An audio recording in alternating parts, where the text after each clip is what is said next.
जय श्री राम, राधे राधे, ओम नमः शिवाय। तो कैसे हैं आप सभी लोग? मैं भगवान से यही प्रार्थना करता हूँ कि आप लोग हमेशा स्वस्थ रहें, अच्छे रहें, हमेशा खुश रहें।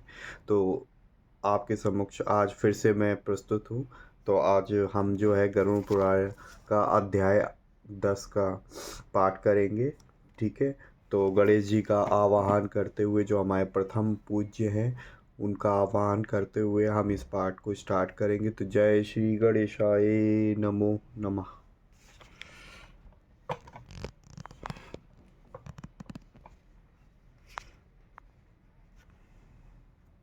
तो अध्याय नंबर 10।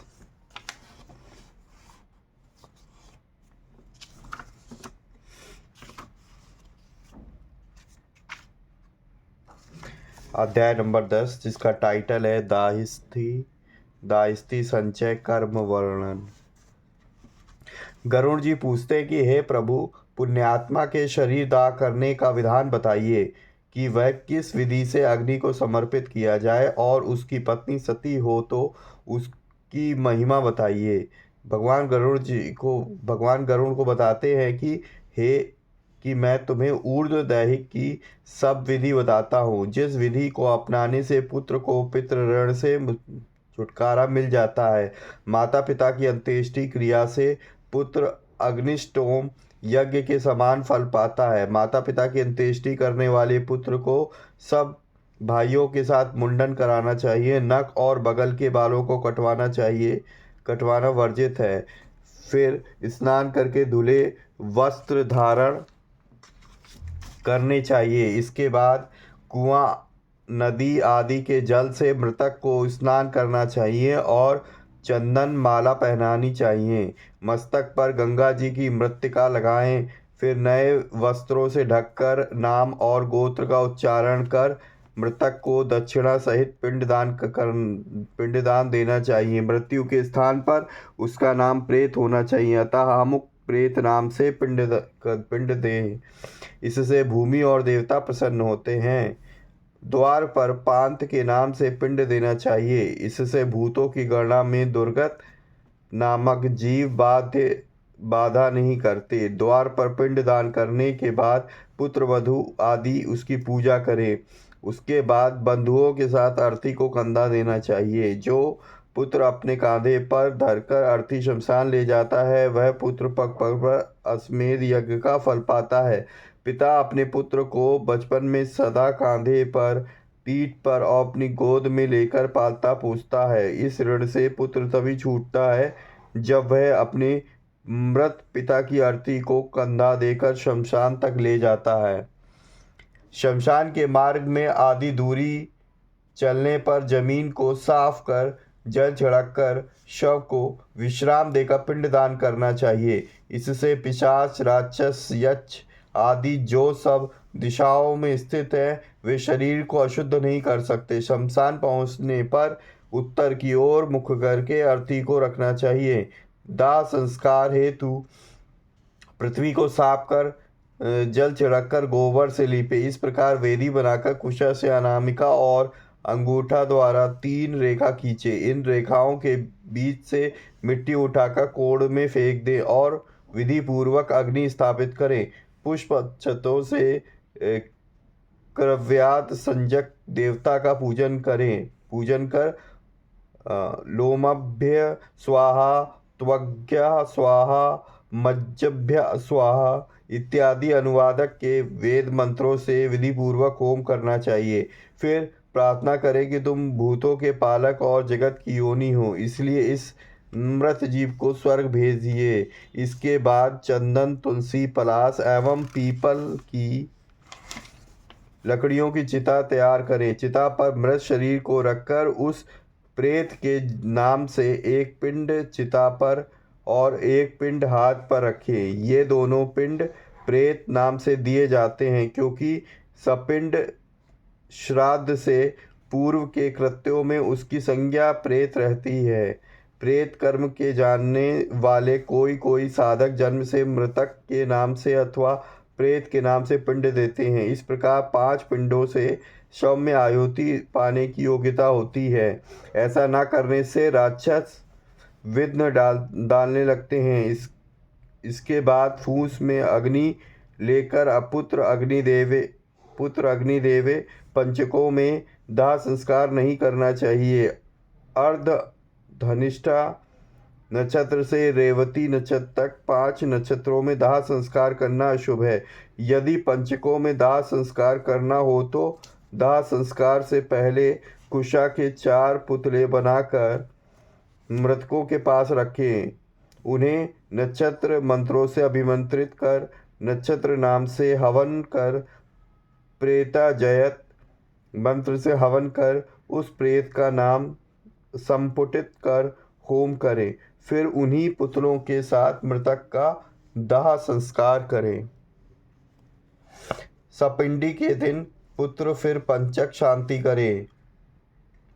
तिल पात्र स्वर्ण चांदी तथा घी से भरा कांस्य से पात्र दान करना चाहिए। इस प्रकार प्रेत की गति हो जाती है। यदि मृतक की पत्नी सती होना चाहती है तो उसके साथ ही दाह क्रिया करते हैं। पत्नी को घर पर स्नान करना चाहिए। सुंदर वस्त्र एवं आभूषण धारण कर मस्तक पर कुमकुम लगावे, आंखों में काजल डालें, फिर ब्राह्मण एवं कुटुंबियों को दान देवें। इसके बाद गुरु को नमस्कार कर घर से मंदिर जाकर भगवान को प्रणाम करें और सब आभूषण भगवान को भेंट कर देना चाहिए। वहां से नारियल लेकर शमशान जावे। सूर्य नारायण को नमस्कार कर चिता की परिक्रमा करके चिता पर बैठकर पति के सर को अपनी गोद में रख लें। नारियल को सखियों को देकर चिता प्रज्वलित करने की आज्ञा प्रदान करें। गर्भवती स्त्री को सती नहीं होना चाहिए। सती होने वाली स्त्री अरुंधति के समान स्वर्ग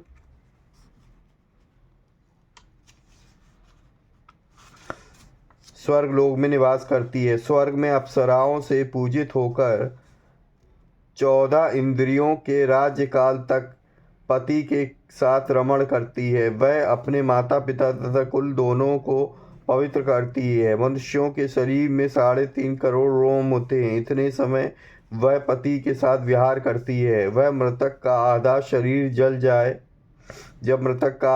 जल जाए तब गृहस्थी का बाँस से और सती हो तो नारियल द्वारा कपाल क्रिया करे। पितृलोक प्राप्ति के लिए मृतक का ब्रह्मरंध्र छेदन कर निम्न मंत्र से तिल मिश्रित घी से आहुति दे। हे अग्निदेव, आप वासुदेव से उत्पन्न हो, आपके द्वारा ही यह स्वर्गलोक को प्राप्त हो। इसका स्थूल शरीर आप में स्वाहा हो। दाह के बाद स्त्रियां प्रथम स्नान करें, फिर नाम गोत्र का उच्चारण कर तिलों से जलांजलि दे। घर पहुंचकर स्नान करें, फिर गो को ग्रास दें।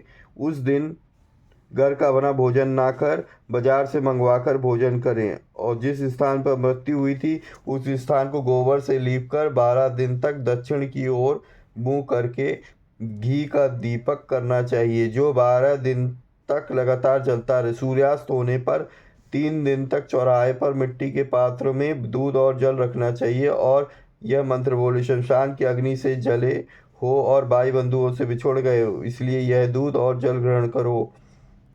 जल में स्नान करो और दूध पीकर भूख मिटाओ। तीसरे दिन दाह क्रिया करने वाले को मृतक की अस्थियां संचय करना चाहिए। अस्थियां संचय करने के लिए सूती या ऊनी वस्त्र पहन हाथ में पवित्री धारण करें। शमशान वासियों को उड़द की बलि दें। यया यत्वा मंत्र से वामाव्रत होकर 3 परिक्रमा करें, फिर चिता की अग्नि को दूध और जल से शीतल करें तथा अस्थि संचय करें। अस्थियों को डाक के पत्तों पर रखते जाएं। इसके बाद अस्थियों को दूध और जल से धोकर मिट्टी के पात्र में रखकर विधि पूर्वक श्राद्ध करें। तिकोना मंडल बनाकर गोबर से लीपें और दक्षिणामुख होकर 3 दिशाओं में 3 पिंड दें। इसके बाद चिता की राख एकत्र कर उस पर लकड़ी की तिपाही रखें। तिपाही पर खुले मुंह का जल से भरा घड़ा रखें। फिर पके हुए चावल, दही और मिष्ठान मिलाकर विधि पूर्वक प्रेत को जल के साथ बलि दें। उत्तर दिशा में 10 कदम चलकर एक गड्ढे में अस्थियों को रखें। प्रेत दाह की निवृत्ति के निमित्त एक पिंड दें। फिर गड्ढे से अस्थि पात्र को निकालकर सरोवर, नदी या तालाब पर ले जाकर दूध एवं जल से बार बार धोएं और चंदन या कुमकुम से उन्हें चर्चित करें। इसके बाद अस्थियों को थैली में भरकर हृदय और मस्तक से लगाकर परिक्रमा करके गंगा जल में प्रवाहित करें। जिन प्राणियों की अस्थियां 10 दिनों के अंदर गंगा जी में डूब जाती हैं, उस जीव को ब्रह्मलोक में स्थान मिलता है। जितने वर्ष तक अस्थियां गंगा जल में रहती है, उतने हजार वर्ष तक वह प्राणी स्वर्ग में निवास करता है। गंगा जी की लहरों को स्पर्श करने वाला पवन जब मृतक को स्पर्श करता है तो उसके पाप तुरंत नष्ट हो जाते हैं।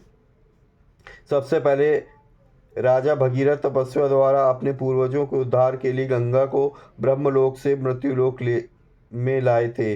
गंगा जी का यश तीनों लोकों में फैला हुआ। गंगा जी ने राजा सगर के 60,000 पुत्रों का उद्धार किया था। जो मनुष्य पूर्व अवस्था में पाप करके मर जाते हैं, उनकी अस्थियां गंगा जी में पड़ जाने से वे स्वर्ग लोक में चले जाते हैं। गंगा जी का महात्म्य बताते हुए भगवान विष्णु कहते हैं कि हे गरुड़, अनेक प्राणियों को मारने वाले किसी शिकारी को किसी सिंह ने मार डाला।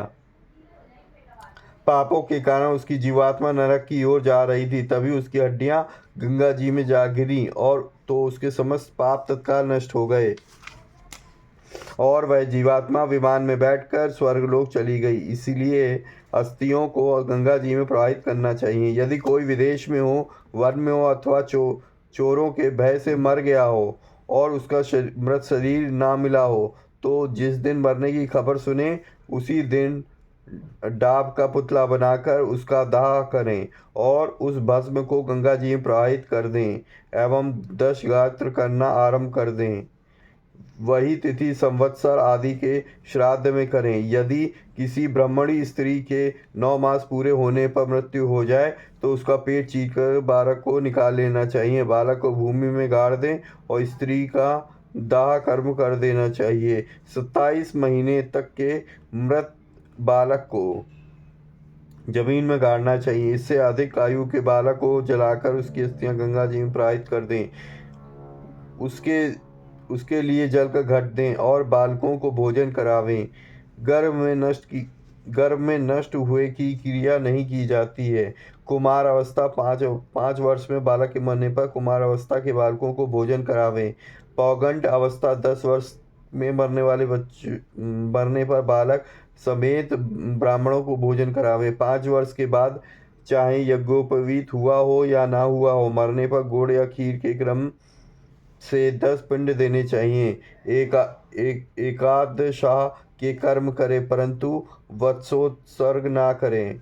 इसी प्रकार पौगंडावस्था में मृत्यु हो जाने पर वर्षोत्सर्ग एवं सय्यादान रहित क्रिया करें। उसका एकादशाह तथा द्वादशाह अवश्य करें। यदि पिता के सामने पौगंडावस्था में बालक की मृत्यु हो जाती है तो उसके लिए सपिंडी आदि नहीं करना चाहिए। केवल द्वादशाह में एकोदिष्ट विधि से श्राद्ध करना चाहिए। स्त्री एवं शूद्रों के लिए केवल विवाह संस्कार ही है। अतः विवाह से पहले इनकी मृत्यु हो जाती है तो अन्य वर्णों के समान इनकी क्रिया की जाती है एवं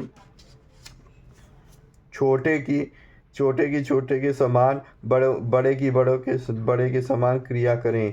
किशोर अवस्था और तरुण अवस्था में मृत्यु हो जाने पर उसके निमित्त वर्षोत्सर्ग, पद, सैया, स्वर्ण एवं गोदान करें। सब प्रकार के यति सन्यासियों के दाह, जल क्रिया और 10 गात्र आदि कोई भी कर्म पुत्र न करें।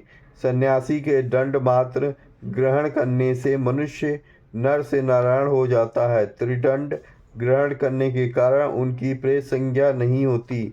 उनकी अपने स्वरूप के अनुभव से ज्ञानी पुरुष सदा मुक्त है। उनको पुत्र आदि द्वारा दिए दंड की आकांक्षा नहीं होती, परंतु पितृभक्ति से तीर्थ शास्त्र और गया में जाकर श्राद्ध करें तो उनको प्रसन्नता होती है। हंस, परमहंस, कुटिचक्र, बहुतक 4 प्रकार के सन्यासियों की मृत्यु होने पर इनके शरीर को जमीन में गाड़ देना चाहिए या गंगा नदी आदि में प्रवाहित कर देना चाहिए।